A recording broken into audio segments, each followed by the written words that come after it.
Dear students.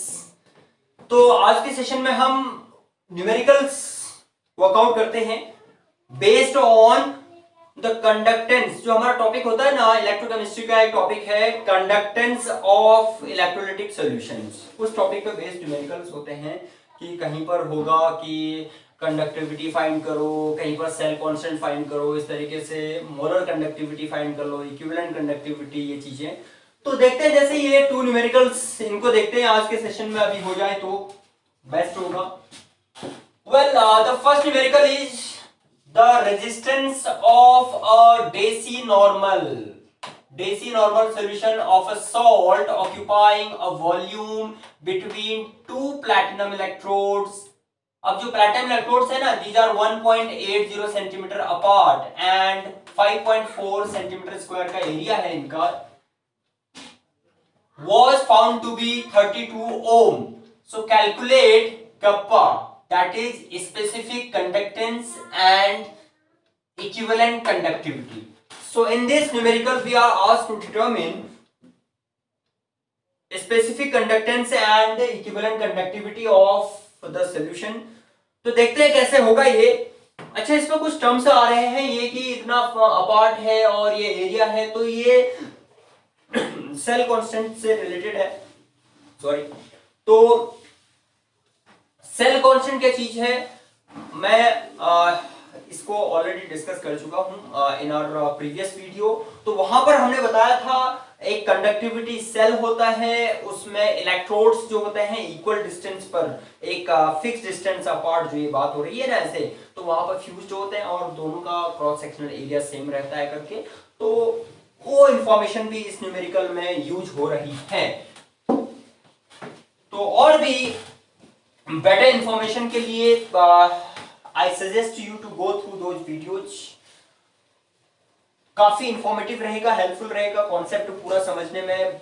देखिए, electrochemistry आप लोगों को यहाँ पर जो पूरा मिल रहा है, बहुत क्वालिटी सेशन जो आप लोगों को मिल रहे हैं, आप लोग बस प्रैक्टिस कीजिए, फॉलो कीजिए एंड सब्सक्राइब भी कर लीजिए, तभी तो मिलेंगे और सारी वीडियोज क्वालिटी में क्वालिटी आप लोगों को मिलते जाएगी। तो सब्सक्रिप्शन तो बनता ही है। वेल,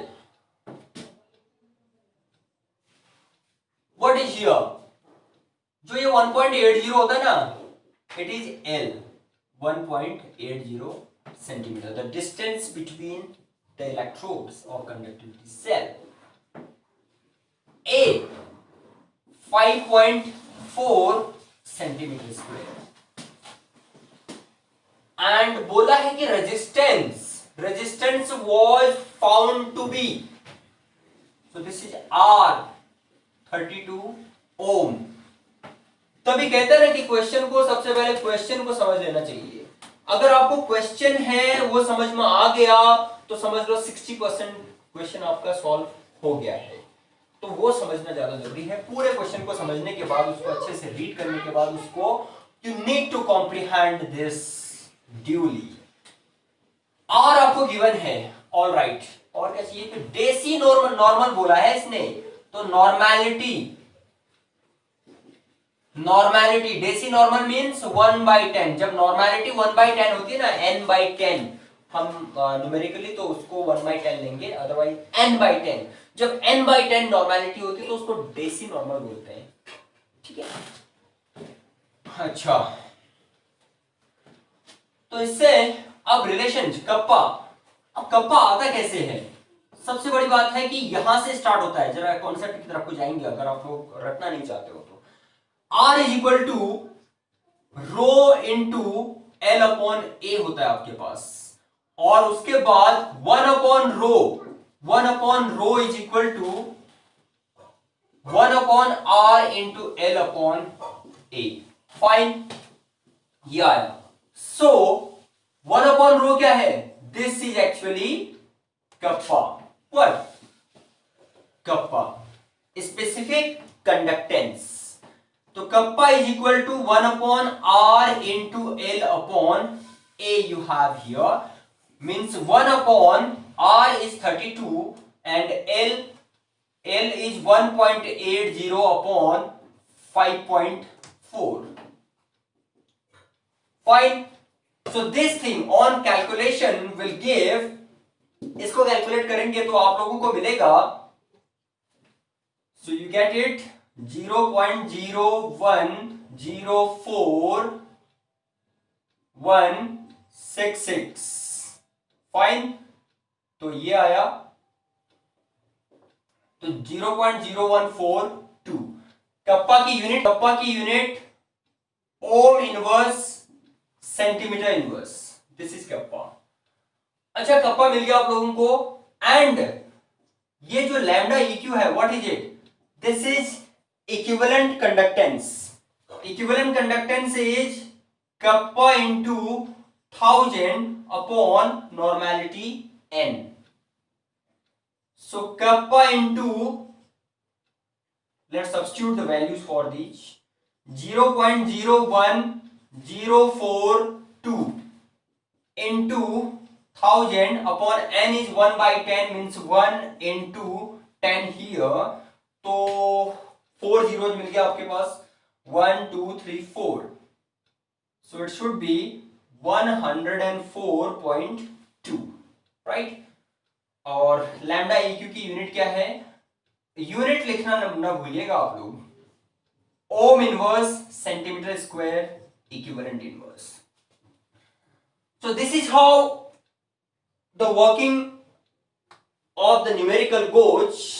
इस केस में क्या क्या गिवन था आप लोगों ने उसको नोट कर लिया। फिर ये आप लोग इंफॉर्मेशन होनी चाहिए कि kappa and resistance cell constant, इनमें क्या रिलेशन है। L अपॉन ए जो दे रखा है, L अपॉन ए को ही हम सेल कांस्टेंट बोलते हैं, L अपॉन ए, ठीक है। ये ऐसा भी बोल सकता था कि डिटरमिन सेल कांस्टेंट और उसके बाद ये चीजें, तो cell constant is merely L upon A, आराम से आ जाता हो।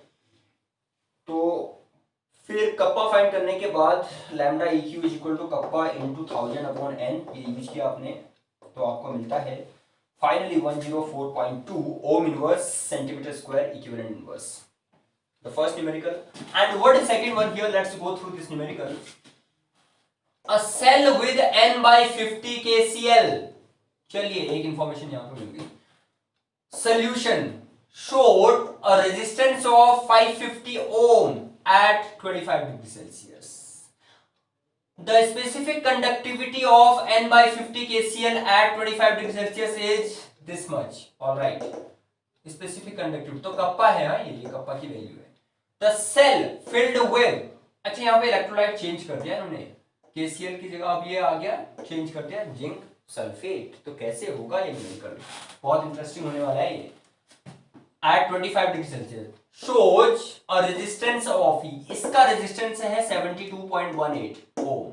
Calculate G asterisk, this is cell constant, G asterisk is cell constant, and molar conductivity of zinc sulfate. ये अच्छा, ये जो है ना सेल, अ सेल विद जो बोला है इसने, इसका मतलब है conductivity cell. Most common conductivity cell इस शेप में आता है। इसमें हम इलेक्ट्रोलाइट को फिल करते हैं। ये दो इलेक्ट्रोड हो गए इसके, which are fused at a fixed distance from each other, ये रहा। तो ये जो लेंथ होती है इन दोनों के बीच की L, और क्रॉस सेक्शनल एरिया इसका A, तो L upon A is cell constant, याद रखना। अब सीधी सी बात है, सेल कंडक्टिविटी सेल है, हम इसको किसी से भी फिल कर सकते हैं, लेकिन सेल कांस्टेंट वही रहेगा ना, सेल कांस्टेंट वही रहेगा। बाकी चीजें चेंज होंगी कि रेजिस्टेंस हर किसी का अपना अपना होगा, कंडक्टेंस अपना अपना होगा, तो लेकिन सेल कांस्टेंट के बेसिस पर ये जो इलेक्ट्रोलाइट्स हैं इसकी प्रॉपर्टीज एक दूसरे से कनेक्ट हो जाएंगी। जरा इस पर ध्यान देंगे। पहले आपने इस कंडक्टिविटी सेल को फिल किया है KCl से, फिर किया है जिंक सल्फेट से। अब KCl के लिए आपको ज्यादा चीजें नोन है, यस, इसका कप्पा भी गिवन है। वेल, ये बहुत अच्छा हो गया, हमने यहीं पर ये इंटरकनेक्टेड हो गए जरा numericals. Kappa is equal to 1 upon R L upon A लिखा हुआ है, तो यही formula, let's start from it. तो सबसे पहले एक काम करते हैं, फॉर केसीएल सोल्यूशन लिख लिया जाए ना, जरा प्रेजेंटेशन तो अच्छा होना ही चाहिए, क्यों? केसीएल सोल्यूशन, तो क्या क्या नोन है, नॉर्मेलिटी, उसके नॉर्मेलिटी पूछी क्या हमसे? नहीं पूछी है, तो कोई बात नहीं, रहने देता हूं। आर दे रखा है, R for the difference, let us write it R of KCl is equal to 550 ohm। ये आया, और क्या चाहिए होगा फिर हमें? R गिवन है, and kappa, it's kappa is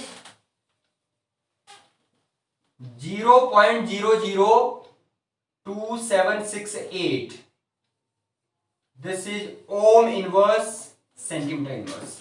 Then from kappa is equal to 1 upon r into L upon a, g into g asterisk होता है ना, g into g asterisk. We have already discussed it in proper manner in our previous video. So I suggest you to go through that video. देखते हैं फिर आगे क्या होता है इसमें। हमसे पूछा है जी एस्ट्रिस्क, सो ये क्या होगा, इसको 1 अपॉन आर ही लिखना बेटर रहेगा हमारे लिए यहाँ पे। तो R into kappa means 550 into 0.002768। देखिए कितना आसान हो गया नहीं? जब इंफॉर्मेशन हो ना आप लोगों के पास तो काम बड़ा आसान हो जाता है। तो इसको मल्टीप्लाई करना है अब टू 1.5224। ये है सेल कांस्टेंट, जी एस्टरिस्क की सेल कांस्टेंट, और इसकी यूनिट होगी यहां पे, हम ठीक है इसमें चल रहे हैं इधर, तो सेंटीमीटर इनवर्स इसकी यूनिट रहती है। एल अपॉन ए होता है ना, हम केमिस्ट्री में लेंथ, एरिया, इन चीजों को सेंटीमीटर, सेंटीमीटर स्क्वायर इसमें लेते हैं, एंड जो वॉल्यूम रहता है वो यूजुअली क्यूबिक सेंटीमीटर में रहता है, that's why centimetre upon centimetre square. तो ये आया फाइन। अच्छा, और उसके बाद पूछा lambda M of zinc sulphate, तो उसके लिए हमें क्या चाहिए होगा ना, kappa, kappa of zinc sulphate चाहिए होगा, तभी आएगा ये। नाउ फॉर ZnSO4, चलिए cell constant L upon A that we write G asterisk is 1.5224 centimetre inverse, ये मेरा, एंड इसके लिए रेजिस्टेंस दे रखा है 72.18, R is equal to 72.18 ohm. So again same R of ZnSO4 it is, तो इसका use होगा kappa is equal to 1 upon R L upon A। ऐसा क्यों? Because lambda M is kappa into 1000 upon m molarity है ना, तो तभी ये लैम्डा m। ऑलराइट, तो so using kappa is equal to 1 upon R into L upon A, ये रहा आपका 1 upon 72.18 into L upon A is 1.5224, and में कैलकुलेट कर लेंगे इसको, जब कप्पा हम सब्स्टिट्यूट करेंगे तो उसी समय कर लेंगे ये चीज। वेल वी हैव फॉर्मूला क्या है, lambda M is equal to kappa into 1000 upon m, ये है कप्पा। तो यहां से आ गया, हमें यहां नॉर्मेलिटी दिखाई दे रही है, n/10 दे रखा है, और वो है मोलैरिटी। तो मोलैरिटी कैसे आएगी, इस पर ध्यान देना है। देखिए इन दोनों में रिलेशन भी इसको बता देते हैं आप लोगों को, तो उसका यूज हो जाएगा यहां पे। कैसे?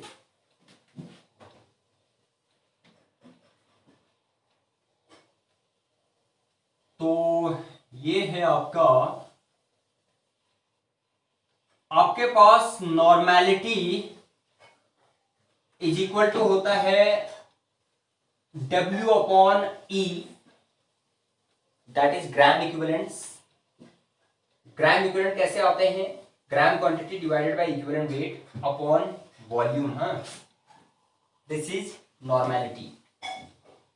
And molarity is equal to होता है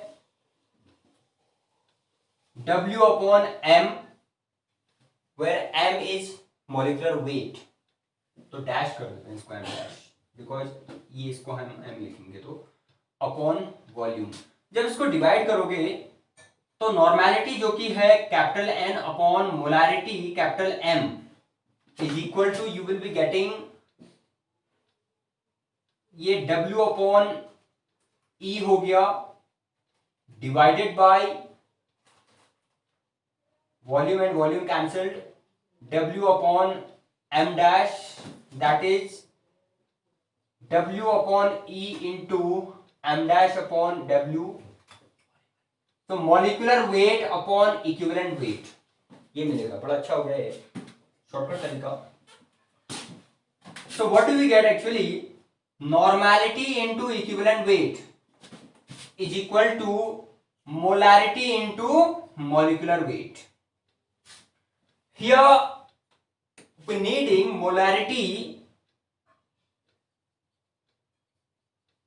molarity of zinc sulphate solution.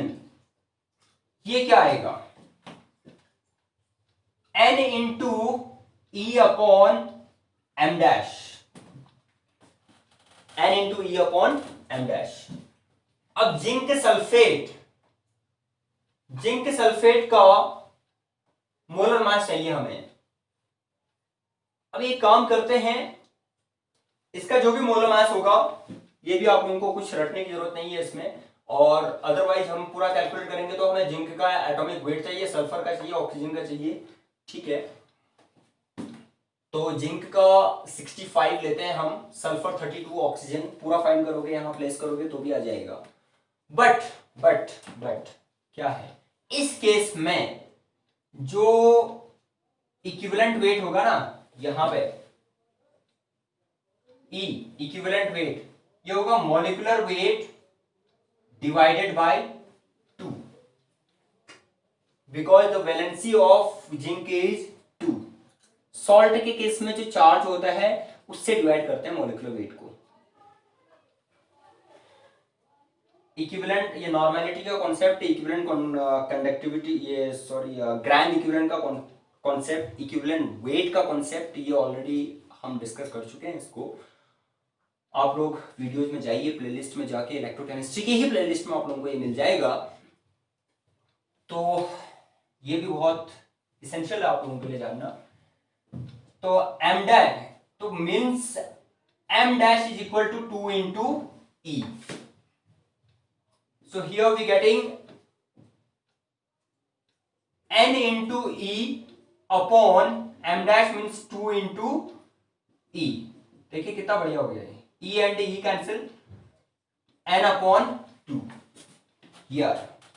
So in this case for zinc sulfate molarity M is N by 2, N by 2। इसने N by 10 दे रखा है हमें, इसको 2 से डिवाइड करोगे तो क्या होगा? 20 ना, 1 by 20। yes, so molarity should be 1 by 20। अब ये हो गया। अच्छा, now thus let us write it, lambda m is equal to kappa into 1000 upon molarity m। Kappa is 1 upon 72.18 into 1.5224 into 1000 upon M is 1 by 20, 1 into 20। Fine. So this thing on calculation is giving 421.8, right? 8 उसके approx And what is the unit of lambda m? That is ohm inverse centimeter square mole inverse.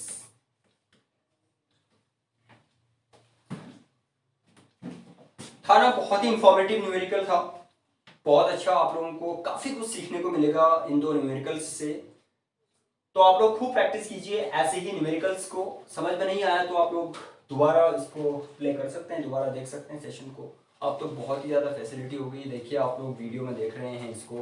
तो देखिए पहले क्या होता था ना, ठीक है गुरुजी ने जो एक बार बोल दिया क्लास में तो उसके रिपीट होने के चांसेस वो बड़े टफ होते थे। आप लोगों को बहुत ही अवेयर रहना पड़ता था, अपना इंटेलिजेंस लेवल, अपना ग्राफ बहुत हाई रखना होता था, चाहे नोट करना है, हर चीज़ है, सुनना है, एक्सट्रीमली अटेंटिव होके सुनना है। लेकिन आज आपके लिए, अभी आप इस चीज सेशन को देख रहे हैं तो आप तो इसको बार बार देख सकते हैं। देखिए कितना अच्छा हो गया। तो फिर तो गेन भी अच्छा करना चाहिए आप लोगों ने, बेनिफिट भी अच्छा लेना चाहिए, खूब प्रैक्टिस करनी चाहिए, अच्छे से समझना चाहिए इन चीजों को, तो बड़ा अच्छा रहेगा। चैप्टर में स्ट्रांग होंगे आप लोग। ऐसे ही अदर चैप्टर्स में स्ट्रांग होने के लिए आप लोग एक छोटा सा काम करना है, क्या, सब्सक्राइब करना है चैनल को। उससे सारे चैप्टर्स मिलेंगे, यहाँ से पूरे क्वालिटी सेशंस मिलेंगे आप लोगों को। तो सब्सक्राइब कीजिए चैनल को एंड बेनिफिट लेते रहिए फिर। Thank you for watching.